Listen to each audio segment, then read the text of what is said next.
Wondering if by 2026, and time flies, it's still worth to write, to have a blog post on your website. Why should we have what we should talk about? If these questions, these anxieties, they are kind of consuming you, this live show is for you because we will be talking about this. So stay there because I'll be back talking about this. Just a moment.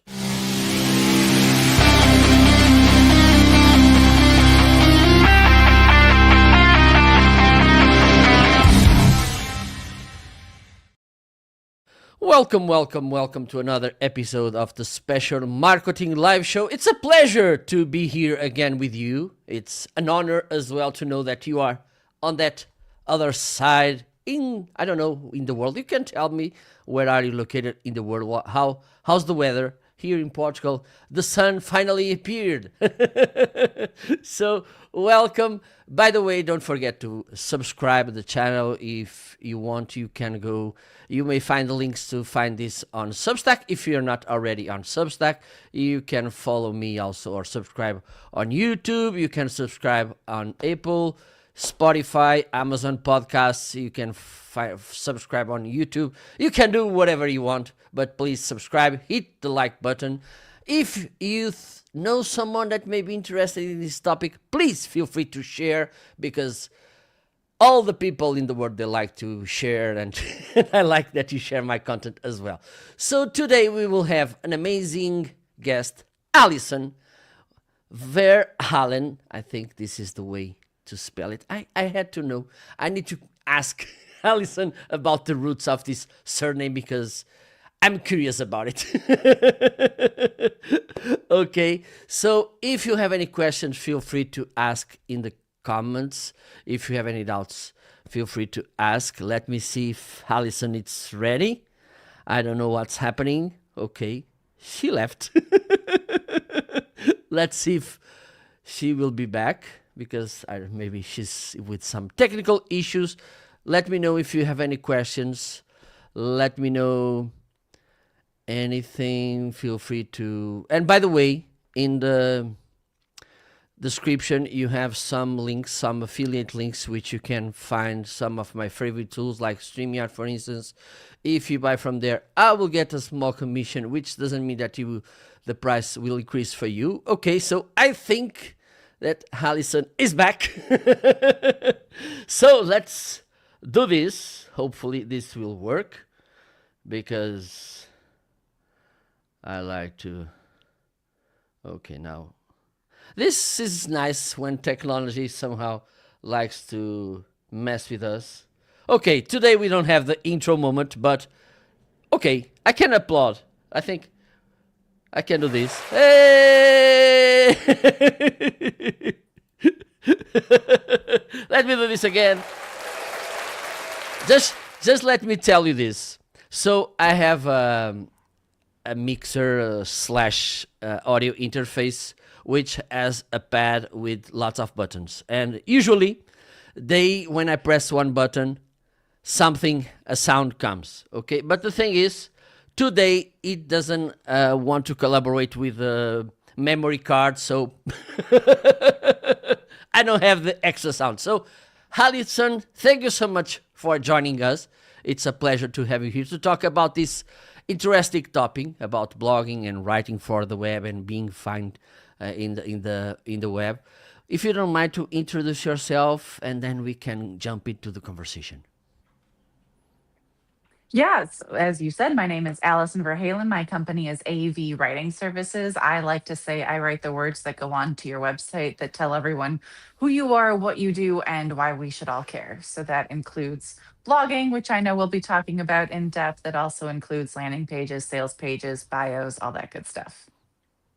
Awesome. And let's start with the provocative question, because we know, Alison, we live in this dictatorship that short form content, mainly video, and so nobody reads by these days. This is something amazing, because I think that suddenly people, they don't go to the school to learn reading. Is it still a thing by 2026 blogging. It is. It is still very much a thing. Google, I know people are trying to say Google is dead. Google is not dead. Google is alive and well.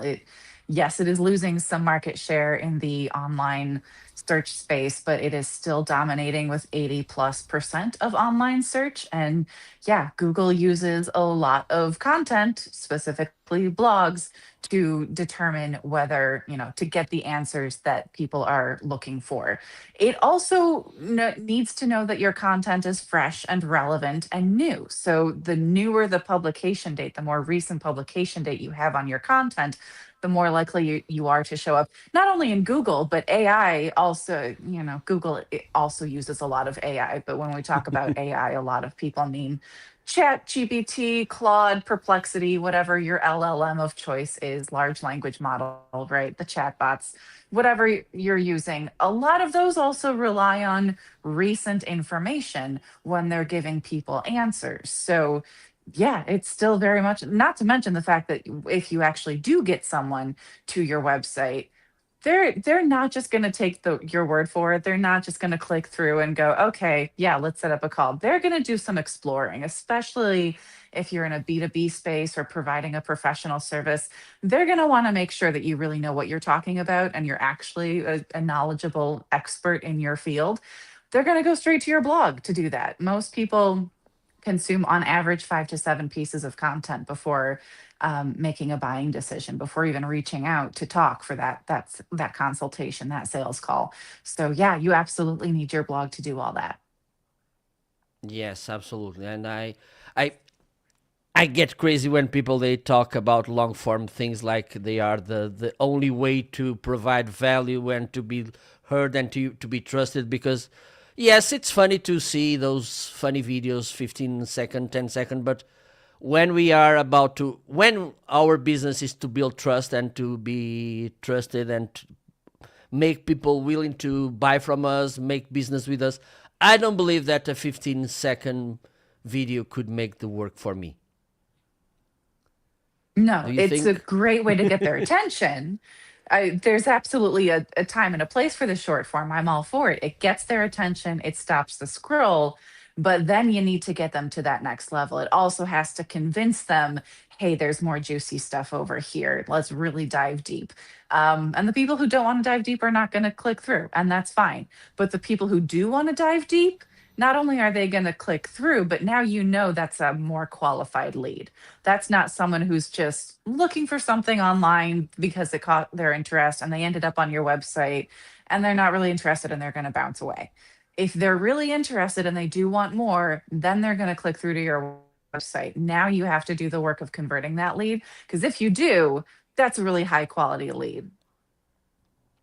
Absolutely. So let's go to the title of this live show because it is actually what you somehow lead the conversation. Talking about leads, you led the conversation to this because you Here we mentioned go. something that it's actually important because sometimes we forget this. So it's nice to have a blog tab on our website. It's nice to have good texts, but what do we want people to accomplish when they go to our website, when they find our blog?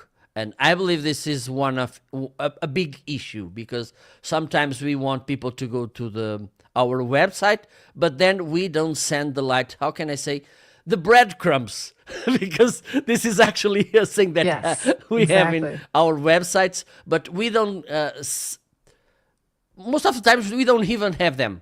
It's not the thing that Hmm. that they are not properly aligned with our business. It's the fact that we don't have the breadcrumbs to help people to accomplish what we want them to accomplish when they visit our website. Your thoughts on this? 100%. So it's fascinating. I've always loved this topic, but it's gotten even more interesting with the rise of chatbots and AI summaries and all that good stuff. Because when I started this, I would say go for the informational posts, go for the topics that are what is such and such, or what do I need to know about XYZ, or is this something I need to be concerned about? Those kind of top level, and when I say top of the level, I mean top of the funnel, right? Those people are Mm-hmm. just starting to be aware that there's an issue here. Maybe they have a problem. Creating content around that used to be really valuable because you get those people to your website early on and then you capture them. Then you get their email, you keep sending information to them, which is an important part of the strategy, is to make sure that you're not creating content that's information, getting people to read it, and then saying, hey, do you want to reach out for a consultation? Let's schedule something. Let's get something on the calendar. They are not ready for a consultation at that point. If you are selling professional services, if you're in the B2B space, they're just exploring. They're just getting their toes in the water. They're not nowhere near ready for that consultation, which we all know is code for sales calls. So they're just going to click away and they're never going to come back. So instead, like you said, I love the analogy you use of the breadcrumbs. It is absolutely like that. You need to kind of get them here and then get them over here and then get them over here, and you have to have content that leads them through that process. So maybe it is a video to get their attention, and then, hey, if you want more information, I wrote a whole blog post about it over here. Oh, you like the blog post? Sign up for our newsletter. You can get updates. You can make sure you stay up to date on this topic. Whatever the trending, I mean, AI is again another perfect example because everyone wants to know about AI. So you can have a newsletter saying, hey, if you want to stay up to date on AI in this particular industry, let me know. And you can, give us your email address and we'll send you updates. Now you have their email address. You're consistently putting content in front of them, content that is not only nurturing them and helping you stay top of mind, it's also educating them. So by the time they are ready to hire, they're like, all right, I need someone to solve this problem for me. I'm going to reach out to Marco because I get his newsletter every week and it's full of great information. And I know he's the best at what he does. So I'm going to reach out to him. So, and now they're a more qualified lead, right? They're not going to be that lead that hops on the phone and tries to explain to you how you should be doing your business or what's the right way to go about this. They're going to look to you as the expert and they're going to understand the value you provide. It makes those sales calls so much easier. Absolutely. And there's a thing about what you mentioned about qualifying customers, about qualifying leads as well. And there's this thing that I'm getting, how can I say? Let me call it more inflexible. Because one of the things, and sometimes I believe that some marketing professionals, they are kind of a little bit skeptical about talking about this, but I believe that this should be something that we should have in mind, we should be aware of, which is, and let me call how we like to say the things by the names here, we should disqualify customers. Because 100%. if we make it clear how we work, what we believe, how we do things, how our tone, having people understanding, I don't want to work with this guy or I don't want to work with this brand. It's so easy to our business avoiding people which could become, instead of a good business partner, a headache. Are you on this, in this path as well, or you never thought about this, or you're not as, how can I say, inflexible as I am? Yeah, no, I agree with everything you said. When you really understand your audience down to, not just demographics, but what language are they using? How are they thinking about this problem? What steps are they using to address this problem?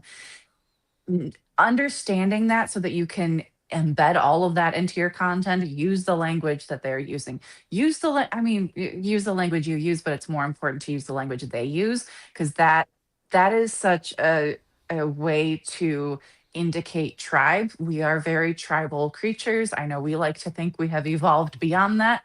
Our brains have not. Yeah. Our brains are still very much, are you in my tribe or are you not? If you're in my tribe, great. We're going to get along. I don't have to fear you. I don't have to worry about you. If you're not part of my tribe, you might be a threat. You might be trying to take resources away from me and mine, and that is concerning. And it's not always about like, well, I grew up with these people and now there's this other person.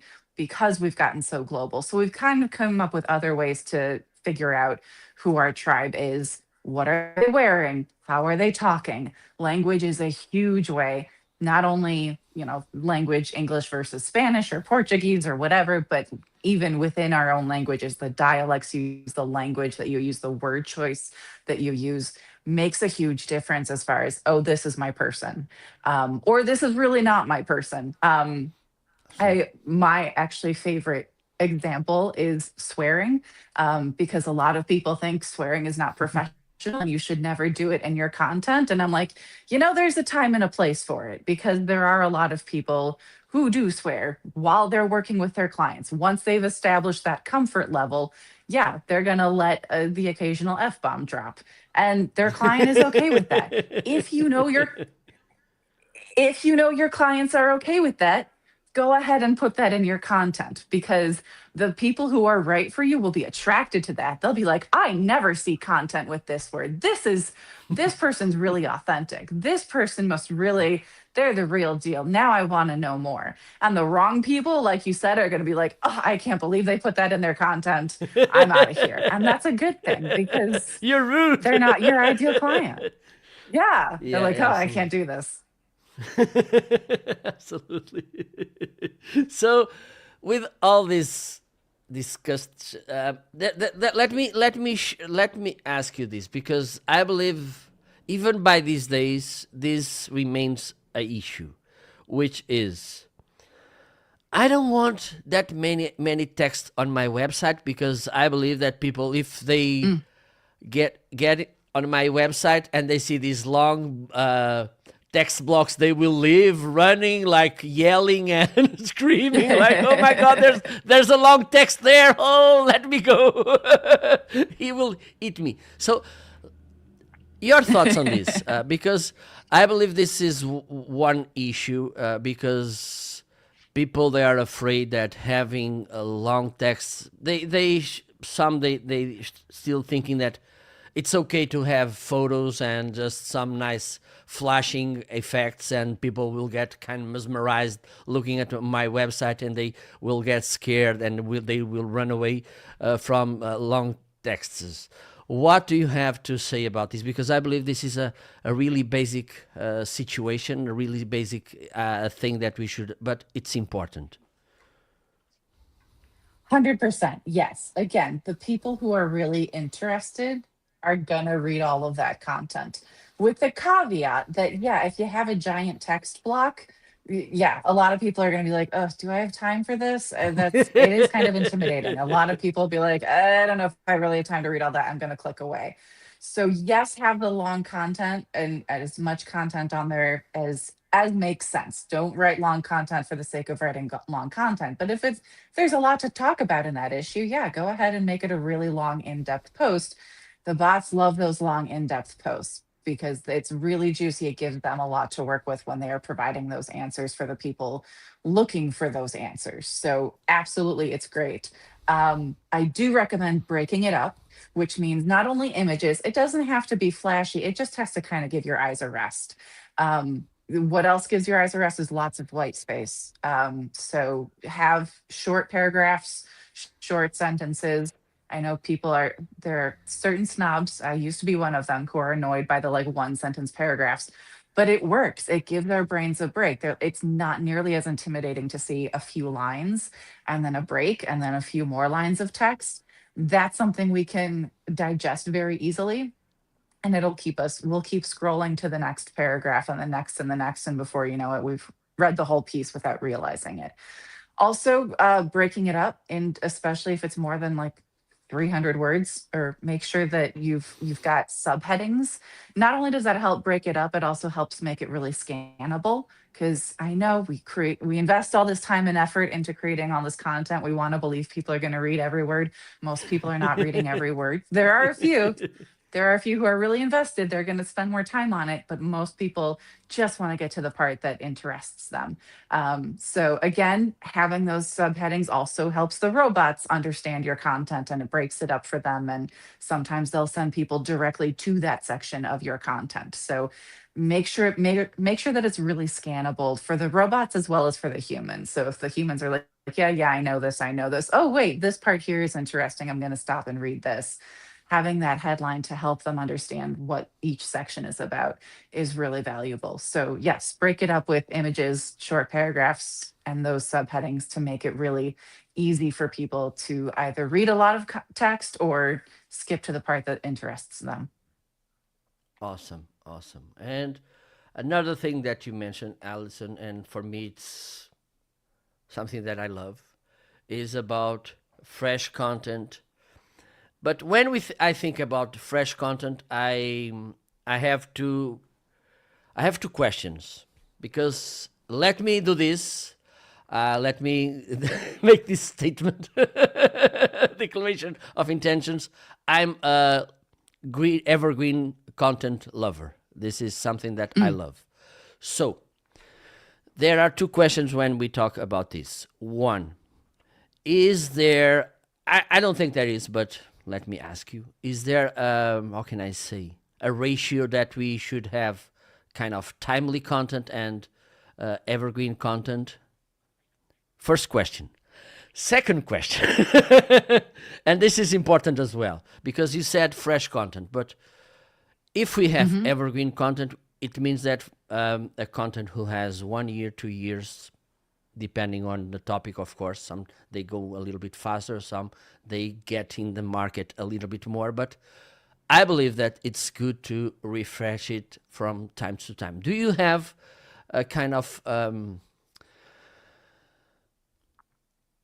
moment that we should, for instance, I wrote this long green evergreen content 1 year ago. Let me take a look and refresh it and make it a little bit better? Or do you think that it depends also it should, in the context as well? Did I So to make answer myself your clear? first question, yes. Yes. So Okay. to answer the first question, I don't think there's a ratio that I would use of evergreen to timely content. Definitely when you're starting out, I might want to focus more on the evergreen content just to help establish yourself in the industry, and to establish yourself as that thought leader. And then you have all of that juicy evergreen content to fall back on if times are slow and maybe there isn't anything newsworthy to write about right now. Maybe you don't have something super timely. I do like to wait at least a year before bringing back evergreen content. Yes, I love republishing, and there is a way to do it to get the most out of it. It's not just a matter of going back and tweaking it and then just, hitting save or refresh. Yeah. You have to actually take down, you have to unpublish that blog post. And then you don't even have to edit it. You can make changes. You should absolutely check and make sure it's still relevant and up to date. And if there's anything that needs to be changed, go ahead and do that. If there are any links in there that need to be updated, make sure you do that. And then once you've done that, then republish it. Give it a new publication date. Again, that's going to signal to the robots that, okay, this is brand new content. And so they're going to treat it just like brand new content. It also gives that content new life. I always try to pick the evergreen content that is already getting some traction and has been getting traction for a while. There's one post in particular on my website I've republished like 4 times because people keep coming back to it and it keeps traffic. So on the days when I just don't have time to write a new blog post, I will go back to that one and republish it as long as I haven't republished it in a while. Because people keep going back to it. So choose those ones that are already getting traffic because you're going to give it new life and you're really going to get the most out of it by republishing it. Awesome. Awesome. And let's talk about another, how can I say, because I believe this is one of the myths when we talk about SEO, which is you hear in your door knock knock, or someone calls you, or someone writes you an email. Hey, listen, I want to work with you. I want to be number one on Google. Oh So yeah. tell us about this, because there's Yeah, well, this misconception. Yes. yeah, well, and usually when people think about being number one on Google, they think of like the hardest keywords to rank for. Like a real estate agent wants to be like, I want to rank for number one for realtor in Chicago. Okay, that's not going to happen. let's let's get a little more realistic. And the way you get realistic is by getting more specific. Again, really understanding who your audience is, what it is you're doing, who you do it for, what sets you apart. As an example, there's a financial planner I know who works here in Chicago, and specifically helps women going through divorce. So they were ranking really highly and getting a lot of traffic off of the keyword Chicago financial planner divorce, getting a lot of traffic that way because it was really specific as to what they were doing and what is the situation that people are in when they're looking for us. And they got a lot of traffic that way. So I mean, yes, we can get you to number one. And the other myth that tends to go along with that is sometimes people want to be number one tomorrow. And I'm like, okay, how much are you willing to pay for ad space? Because we can get you up there via ads, but we're not going to organically get you there overnight. It takes a while for the robots to scan your content and digest it and cache it and all that good stuff. So you're not even going to be on their radar for at least a couple months. And then it takes time to earn their trust, just like it takes time to earn the trust of any audience. They're going to be like, all right, this person put up a few blog posts. Are they going to keep putting up blog posts, or are they going to get excited and write some blog posts and then get busy and forget about it and we're never going to hear from them again? You have to show up consistently. And I don't just mean consistently in terms of time, that too, but also consistency in terms of the quality has to be consistent, the tone and the voice have to be consistent, the topics you cover have to be consistent, not the same topics, but all within the same, under the same umbrella of broad topics. So yeah, it's never, and there is no overnight success in SEO. Yeah, you mentioned that, and coincidentally, I made on my other podcast, which is in Portuguese, I made an episode talking about consistency, because there's this thing that consistency is key, blah blah blah, and it's good to be consistent, but most of the people, they don't get what consistency is, and also some of them, they, how can I say, they don't understand that consistency just by herself doesn't make anything. Because if you don't, for instance, if you are consistent but you don't look what you're doing, the results you're getting, if it's good, whatever, doesn't, it's nothing. And I think in when we talk Hmm. about this, it's pretty important. And talking about SEO consistency, we hear a lot as well. So Google just changed the algorithms now. That I'm okay, that there's this thing, and but I believe, like everything else, that some practice, some things we do on web our content and website, they somehow they will remain there working for us. Hmm. What would you say for people, like, if you did this 10 years ago, 5 years ago, today, and hopefully within 1 year, 5 years, this will still work for you? Yes. Consistently creating high quality content that is tailored to your audience, that answers the questions they're asking, and it does so in the language they're using. Do that consistently, day after day, week after week, month after month, and you will see results. Because yes, Google changes their algorithm, but the goal has never changed. Google's goal has always been to help their users find the information, the content that answers the questions they're asking. That's it. Every update to the algorithm has been done with the intention of doing that better. Just getting better and better at identifying what is high quality content. Is this answering their questions? So, for example, keyword stuffing is something that used to be used back in the day. And if you're not familiar with what I mean by keyword stuffing, I mean you stuff as many keyword times as you keyword can into keyword paragraph or a piece of content keyword, and you rank for that keyword, right? That used to work way back in the day because that's all Google was looking at was just, oh, here's this keyword, here's the word people are using to look for it. We're going to mash them up. And it would work. And then Google was like, oh, no, this is actually really crappy content and we don't want to direct our users there. So then they would downgrade it. And it stopped working. It was a black hat, what we call a black hat SEO tactic, because it wasn't quality content. Google has gotten better and better at identifying what is high quality content, what is actually answering people's questions. So, yeah, if you were doing that 10 years ago and you're still doing it, then yeah, you're reaping the rewards. If you haven't done it at all, but you want to start right away, again, keep doing it consistently, and you will reap the rewards. Absolutely. And where you were talking about stuffing, I remember those people writing content in the text in the same color as the background of the website, so people Oh yeah, didn't notice.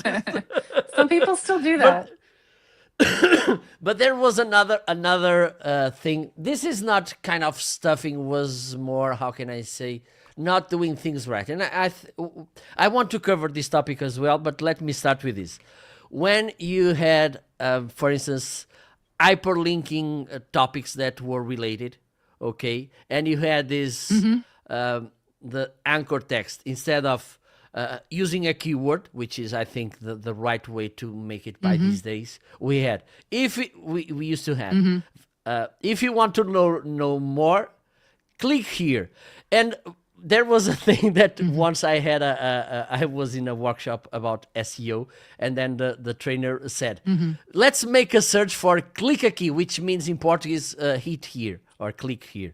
And we saw Yeah. lots of results from Adobe. Ah, okay. So, so first thing, when we have this kind of connections, and let me ask you, it remains something important having this hyperlinking within our blog. For instance, like there's this blog post you are reading, and so there's this one that it's nice to go further, or it has more complementary information. First question is this remain something interesting? And second thing, how we should do it. Yes. Do it. Yes, it remains relevant. It remains interesting. And do it when it's relevant. Um, the reason I like to use it, like you said, there's more information over here. If you want more information, click over here. It's also a good way of showing your work. I like to use it, for example, 67% of Bloody Blog get this result when they do this, right? Did I just pull that number out of my butt, or do I have a resource that shows that? So I will always look it up to make sure I'm not making things up, and then link to it to show my work so people can go, wait, does she really know what she's talking about here? Is this stat real? Where did this come from? And they can kind of do their own research from there. So yeah, if it's, and then there's backlinks is, I mean, even the term backlinks is an example. I ended up writing a blog post about backlinks because I was tired of re-explaining it every time I was writing about it. And I was like, here's the definition, go over here. Okay, awesome. And this gets me to another topic of the conversation that I want to cover, because I believe it's good to think about this, and we already mentioned this before. So, and I had this on my podcast as well. So instead of, for instance, having a blog post deeper, covering lots of topics, and like, let's call it a Bible about something, instead of this, creating different episodes, linking them all together so they could be related. Also, we can create kind of like we see, and we can see these works on Netflix, HBO, whatever, when we are following TV show, and we are looking forward to see the next episode. So I believe, and I'm doing this right now in my podcast in Portuguese, like I'm covering a different a kind of, let's call it an umbrella topic, and within that umbrella topic I have 4 different episodes, all of them linked with each other, so that I can create a kind of a wider narrative. But at the same time, this don't overwhelm people. Like, okay, I'm in this situation, I just need to see this. I don't need to go to after a blog post trying to find where this resonates with me. What your approach on this situation? Because I believe you have nice thoughts to share with us. Yeah, I mean, I'm always a fan of the longer in-depth content because the robots really appreciate the longer in-depth content. They tend to reward that with more traffic and higher search rankings. So I'm always in favor of that. Like I said, not only breaking it up, the other thing I like to do is put a table of contents at the top so that you can see right there. Here's everything we cover in this. So if you just want to click on one and it'll take you straight to that section, makes it super easy. That said, yeah, breaking it down into a short, whether it's a short video or a short social media post, and then linking back to the blog post for, get more information over here. Absolutely. Those shorter bites of content are a great way to get people's attention. And then, like I said earlier in this episode, if you want more information, those people who want more information are going to click, and that's a higher quality lead for you. Awesome. And you mentioned it's your fault. You talked about social media. So we know, and I think by these days things are a little bit, how can I say, more relaxed, let me say it. Or there's no this crazy thing about Facebook, whatever. I think they are in a, how can I say, stabilized somehow. Your approach, so for instance, I have a blog post. Or I have a blog, and I want, of course, to spread the word in the world. How do you, for instance, which social media platforms do you think that are the best ones for this? Or you can share with us, if your situation is this, you can try this. Your thoughts on social media working on SEO behalf. Yeah, totally depends on your audience. If your audience is, I tend to work with a lot of B2B professionals, so I spend a lot of time on LinkedIn because that's where my audience hangs out. Other people, I was just talking to someone else who's a brand photographer, so she spends a lot of time on Instagram and Facebook because that's where her audience tends to hang out. That's really beneficial for her. So it's all about knowing your audience really well. Where are they hanging out? What makes the most sense? As far as a general recommend, and yes, the robots love social media content. It does help you show up in rankings regardless of the social media channel you're using. Instagram is a big one. That was a big announcement, I think, towards the end of last year, where suddenly Instagram is like, we're working with Google so that our stuff shows up in searches better. So now suddenly Instagram is a huge SEO opportunity that it did not used to be. YouTube, not only is video great, just in general, we are visual creatures. We love video, we love images.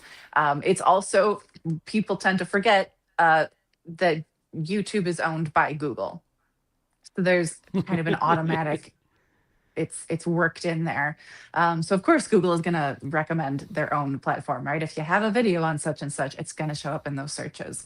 So those are the two I would unequivocally recommend, are probably Instagram and YouTube.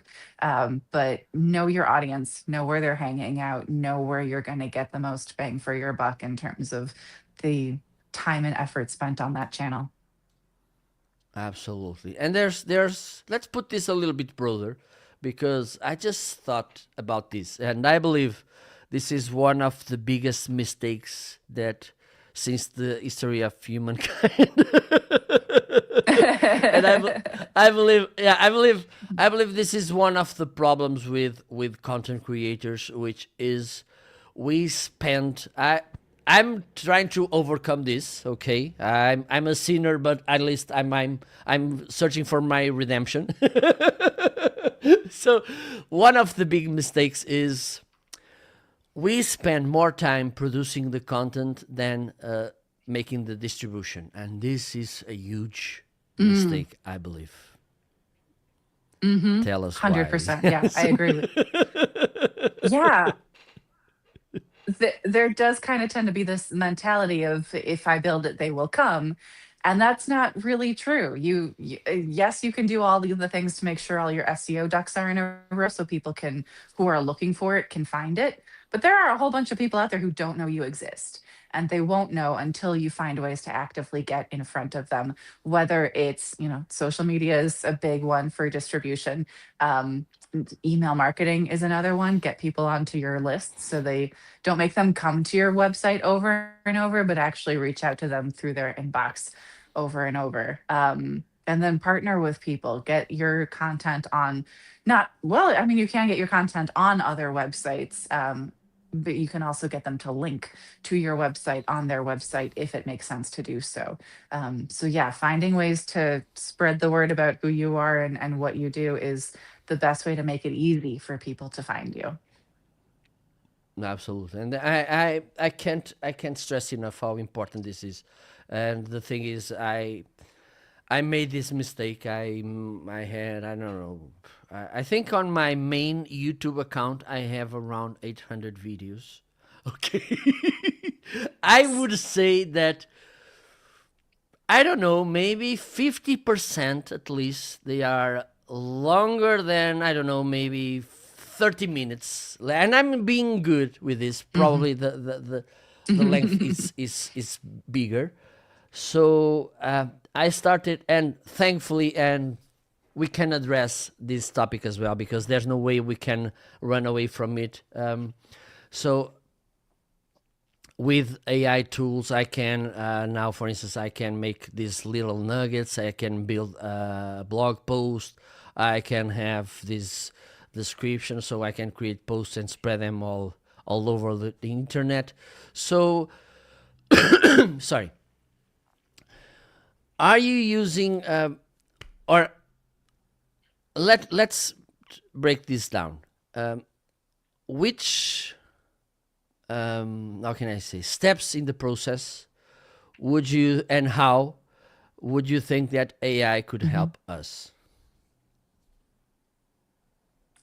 Everything you just mentioned is a really good use of AI. I love having the one piece of content that you then break into three different pieces of content, and then you can break it up into short pieces, and now you have even more pieces of content that you can share. That is a big hurdle. That's something AI can do well, right? Because you're creating the content, it's your expertise, it's your language, it's your knowledge.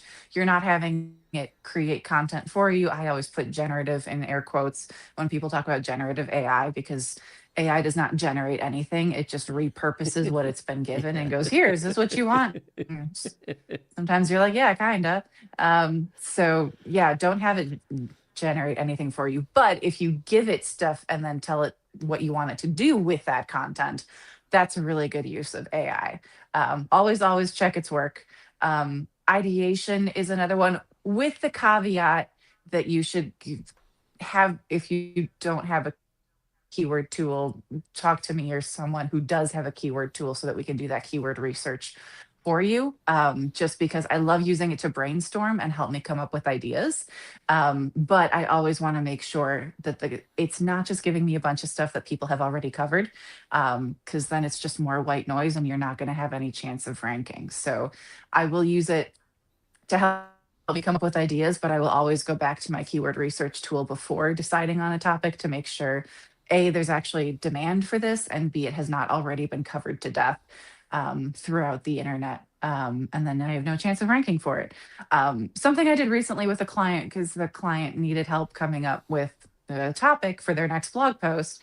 So I took a link to their blog and dumped it into Claude, which is my favorite LLM, and said, hey, give me 5 blog post topics that have not already been covered on this blog, but would fit with her blog. So I didn't have to spend a bunch of time explaining to Claude, what, who this client is and what they tend to do. The information was all there in the link, Yep, and Claude absolutely. was able to digest it, and yeah, and gave me some really good ideas, one of which we ended up going with. So, Awesome, awesome. Let me. I think we are about to we are getting close to the end, but I want to talk. I want to talk about this that happened a couple of weeks ago. So I was scrolling on LinkedIn, and suddenly this post kind of hit my eyes. I was reading it, and some, how can I say, noises around my hair, and then I went to the comments, and a lot of people addressing the same issues as I did, and I think we should be aware of. And let me talk about this. So there was a guy that has had this post like, okay, if you want to have a nice carousel for LinkedIn, what you can do? You go to a well-performing video on YouTube. You grab the link for that video, and then you go to a given mhm, LLM. I don't think this will make a huge difference, and ask to build based on that video, to build a carousel so you can share on LinkedIn. Then you go to Canva, you have the text, you copy paste, blah blah blah blah blah blah blah. And I thought, first thought, so this guy never mentioned that the video should be yours, or at least B, that if the video is not yours, you should do the credits to the actual mhm, author. This is my first mhm. big red flag, but not the only one, because let's think about this. And then people were saying, why should we do this? They were asking in the comment, oh, to add value to the community. So for instance, I brought this blog, this post, people have value. But the thing is, for instance, I can create a post based on this tactic. I can create a blog post about SEO, or a carousel based. So what, and now, because people, Marco, can you do SEO for me? No, I don't. Because I don't know. This is crazy. So, your recommendations, Alison, because by these days, there's lots of tools that can do as you said, they can do the work.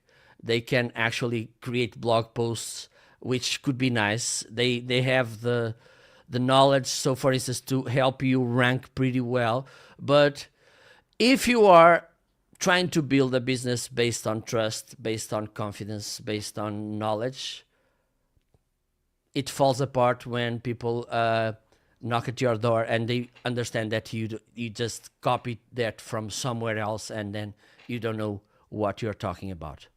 Want to cover this, Allison, because I believe it's a pretty important issue, because it's tempting to have this shortcut, but by the end of the day, maybe it doesn't pay off.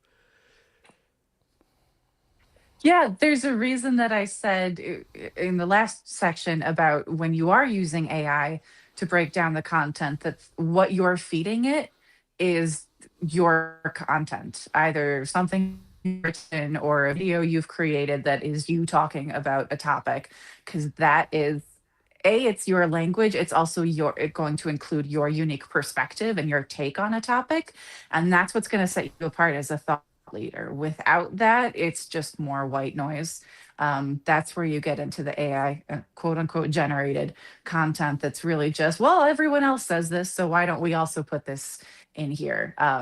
Making sure that you are feeding the right content to your LLM before you ask it to do anything with that content is really important. Obviously, fact checking to make sure that it's accurate is really important.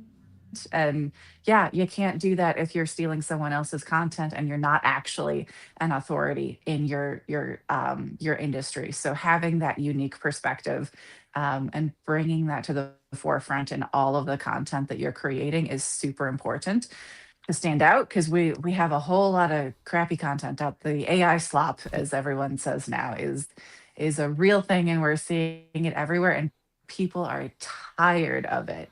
So on the one hand, that's kind of a drawback that people are tired of it. But the benefit there, the opportunity, is that it's getting easier to stand out if you are one of the few people who actually shows your expertise and shows up as a real person in your content. That's another thing. AI is like super polished. It's not, and for a long time now, people have not wanted the super polished because it's not real. That's why, I mean, it's been ages ago that Facebook launched the live videos, where you don't have an opportunity to cut out the uhs and the ums and the what did I say? What was I saying? I totally lost my train of thought, or I got distracted by my dog, or whatever happened. Right? It's real life, and people are attracted to that. And there are so many people who resist that because it's not polished. It doesn't look professional. People don't want polished. People want to work with people they know, like, and trust. And if you show up as this super buttoned up person who only uses a specific set of words that has clearly been predetermined, and you don't have anything that makes you sound like a real human, that's going to turn people off. So showing up as your real self. I kind of hate to use the word authentic. It's been overused by people who are not authentic. So it's kind of lost its meaning. But if you are actually authentic and you actually show up as your true self, people are going to clue into that. And that is, I think, more important than ever, as we not only are we more online than ever, but with all the AI slop out there, people are going to gravitate more and more towards what looks real. And sometimes it's something that's a little bit messy, but that's what makes it relatable. Absolutely, absolutely. So with this said, let's somehow close our SEO conversation and let's go to the section that I love. Well, I love all the sections, of course, but this is the moment to bring up the guest favorites. I think you already got the questions, so let's do this. I did, yes. Okay, so this is why did I like so much this section, because some of my viewers they told me about how they love this section, because they get these nice informations. Sometimes we want to know from the specialists, from the professionals, what they are reading, what they are watching. So that's why I brought this section. So let me recap so you have some time to think. It's a movie, a book, a TV show, a habit, which should be healthy and legal, and also a tool. Let's start. Okay, so a movie. Is it a movie I'm currently watching, or a movie like my favorite movie of all time? Yeah, your favorite one. Actually, I think the answer is the same to both. Sinners, which I wish had won the Oscar for Best Film this past weekend. It did not win, but it won some other Oscars. Such a stunning movie. I love it. Let me note it. So now it's time for a book. And it doesn't have to be a technical book. It's Some, a book you like or love. yeah, favorite book of all time is Sense and Sensibility, by Jane Austen. Okay. Did you like the movie? Or I love the did, movie. The one you? with Emma Thompson is my favorite. Okay, nice. So a TV show. Severance is one that I'm completely obsessed with at the moment. Okay, I need to check it. A tool. My favorite SEO tool is SERPstat, SERPSTAT.com. I do keyword research with it. I do audits. I check my domain with it and the domains of my clients. It's, primarily, I think I started using it for keyword research, but I have since used it for so much more than that. So that is definitely my favorite SEO tool. Awesome. And a habit. Stretching first thing in the morning when I get out of bed, is to listen to some good music and stretch so that I hopefully don't injure myself when my dog yanks on the leash on our morning walk. But it's been improving my flexibility, and it's a good way to start the day. Awesome, awesome, awesome. Nice recommendation. So, just to finish, where can people find it? Of course, you have the links in the video description, so you have the chance, but it's good to listen as well. Yeah. So my website is AV, as in my initials, Alison Ver Halen, right there. Um, avwritingservices.com. You can reach me directly at info@avwritingservices.com. LinkedIn, I mentioned I'm on quite a bit. I think I'm the only Alison Ver Halen on there. And I am on YouTube as Alison Ver Halen Content Marketer. Awesome, awesome. So, Alison, thank you so much for let's bring this applause again. Thank you so much for your time. It was a really pleasant, nice, and insightful conversation. Thanks also to all of you who were in that side of the screen watching. And if you are watching right now, or if you pick up later the recording, please feel free to make the questions you think they are good. Don't forget as well to subscribe, hit like button, send some questions, doubts, anxieties. Just let us know. You can also recommend topics that may be good to cover here. And with that said, thank you so much. Next week we will be back. Well, I will be back. At least. Thank you so much. See you. I think. Okay. Thank you so much for having me. This was great. Oh, thank you. Likewise.